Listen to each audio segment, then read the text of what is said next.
Okay, so you guys are starting up your own pet sitting business. Super exciting. Now, what do you need to do exactly? Because I'm sure you've done some research and you've looked at Google and you've tried to look at places and see other businesses, and you're thinking, oh, well, the neighbor's kid does it and they don't do anything. But I want to be a professional. What do I need to do to be successful and legal realistically? So hi guys, my name is Amber Van Denzen, owner and founder of Attaboy Animal Care, located in Central Florida, veterinary technician of 13 years, certified professional pet sitter, and a bachelor's degree in animal science. But let's get started to the down and dirty. There's a lot of details that are behind the scenes that can be a bit overwhelming at first, but actually if you do step by step, like most people say, it's not that bad. To be a professional pet sitter, there are no legal or government regulations in the pet care industry at this point, and we're trying to keep it that way a little bit because we want to self-regulate ultimately, but raise the bar and standard of professional pet care. Most people know about kennels and things of that sort, but pet sitting is a fairly new industry, only less than like 20-ish years old professionally that people are aware of. So because of that, there's not a ton of resources out there that tell you exactly what to do. Now, there are a few, and then we're going to talk about those as well. So when I first started Attaboy, I was a veterinary technician, and somebody I worked with professionally as another veterinary technician started her own pet care business, and that really got my wheels turning. I ended up moving out of the area, asking her opinion on things, and she guided me. Thank goodness. Shout out to Vicky at VIC Pet Care, located in Tampa, Florida, because she was my godsend of how to help me finagle this industry. Now, the first thing I did, the very first thing, was come up, of course, with a company name, company logo, and company slogan. That may seem like the non-as-essential points, but because you need to put your name and picture out there, it is something that's very essential. Now, this can be done in a few ways. First, you want to make sure you're not duplicating a name that's already out there, even though you love it. One, because a lot of those can be registered, trademarked, and you can get in legal trouble for it. Two, you want to be unique. There's always so many certain names out there that are repetitive, so you want to catch people's attention. You want to choose your colors for your logo, and then you want to either create your own logo or go on a online website that people can create it for you, or hire someone locally if your budget allows it. I tend to be leaning towards the crowd designs, like Design Crowd, because I want multiple people giving me ideas for my logo. My logo's gone through vast changes from the beginning. I can love to show you those in the future, but today with our brand of Attaboy, with our cute dog face in it, was actually only a few years old and found via Design Crowd. So with that said, after you've created your color scheme, your logo, and your name, you're then going to want to become a legal business. So what you're going to do with that is register as a legal business. If you live in Florida, we have something called SunBiz. You can register as a DBA, doing business as, and it's basically a fake name, but ultimately it's you as the individual human that are the business.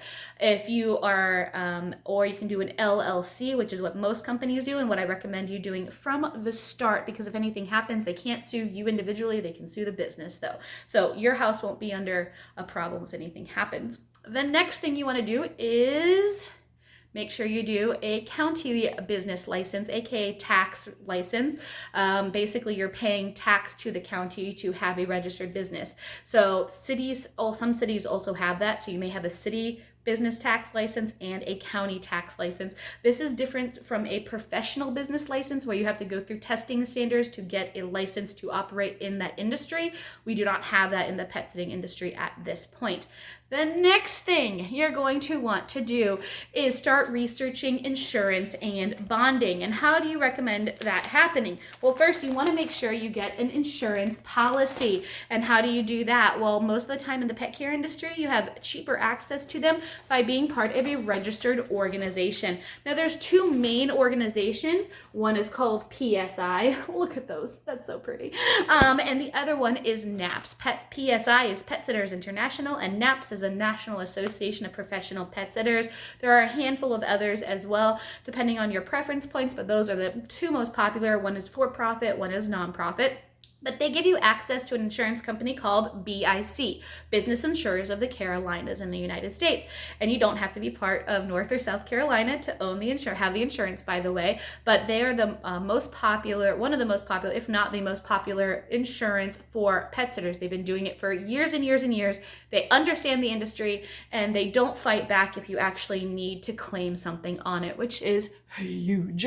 Last but not least, so you're going to want to be part of one of those organizations. There's a fee, of course, annually, but they provide you so many resources. Now, some people are part of one, some people are part of both, some people are part a ton of them. It just really depends on your preference point and what you want. I say pick 1 to 2 based off of the things that you want from that organization. A lot of them will provide you ideas on contracts, ideas on social media pictures to use, and a ton of tips and tricks for the new pet sitter. So it's definitely worthwhile to be part of one of those organizations for under $200 a year and get all of that vast marketing and business ideas from a pet sitter industry standpoint, which is very niche. So you want to make sure you do it right from the beginning. So that's the thing, is we now have our business name, our business logo, our business slogan. We are going to get our business license and register with the state as a professional business. We are going to join an organization for our industry, and we're going to get insurance and bonding. If you have questions about insurance and bonding, that can be a separate video for sure, all on its own. But that's our main points with that. The next thing we need to do is, of course, create our contracts, policies, procedures, cancellations, etc. There's so much to delve into that. It's insane. But honestly, the best thing to do is do your research. Research other companies and read their policies, cancellation policies, etc. Also put into what you think is best for your company and what works best for you as the individual owner, of course, as well. And you want to make sure those are clearly written and available to your potential new clients. Typically, these are found on a website or sent to them when they register, just depending on how much privacy you want with your policies and cancellation policies and all that fun stuff. The last thing, but not the least thing by any means, is getting out there. You need to market that you have a business. So how do you do that? You have print stuff, and then you have online stuff. So of course, in modern day technology, you need a website. If someone tells you you don't need a website and you can just do Facebook, they're a fool. Don't do that. You need a website. I would never trust a business that doesn't have a website. Even if it's a one-page landing page, you need a dang website. Do it yourself if you want, or hire a professional if you have the budget, like everybody says. I started with Vistaprint and on a DIY. I did a different one DIY, and ultimately I paid Barkington Solutions to do my own website, because ultimately the behind the scenes SEO stuff was superior. Or use a local website designer.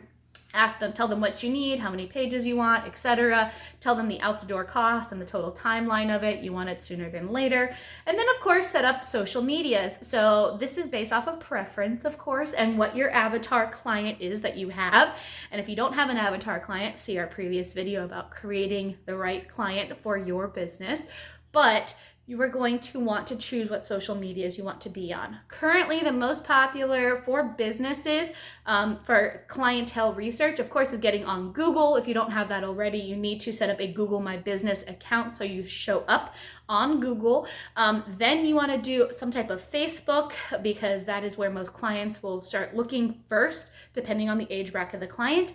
Instagram, I find, is great for business to business interactions and referral purposes.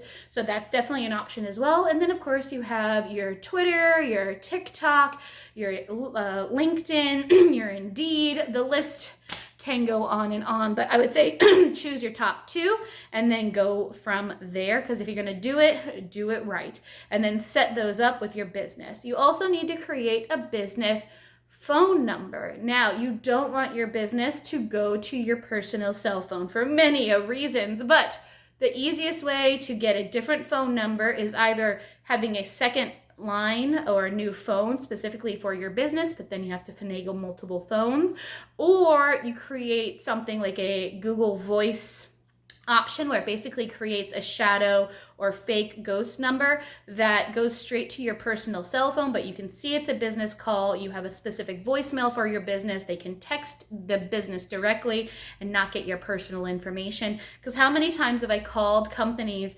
usually like house contractors and stuff, and they just go, yeah? Or you get a voicemail like, hey, this is Doug, call back, and it's not actually like a great business vibe by any means.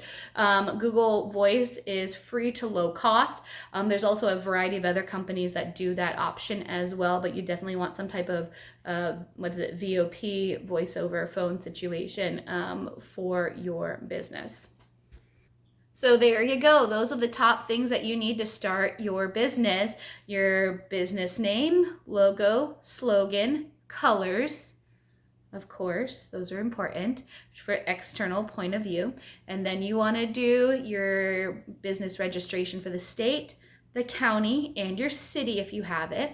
Then you want to register and join an organization for your industry and gain business insurance and bonding. If you have employees, you're also going to need workman's compensation, depending on what your state works and how that works. We didn't talk about that fully.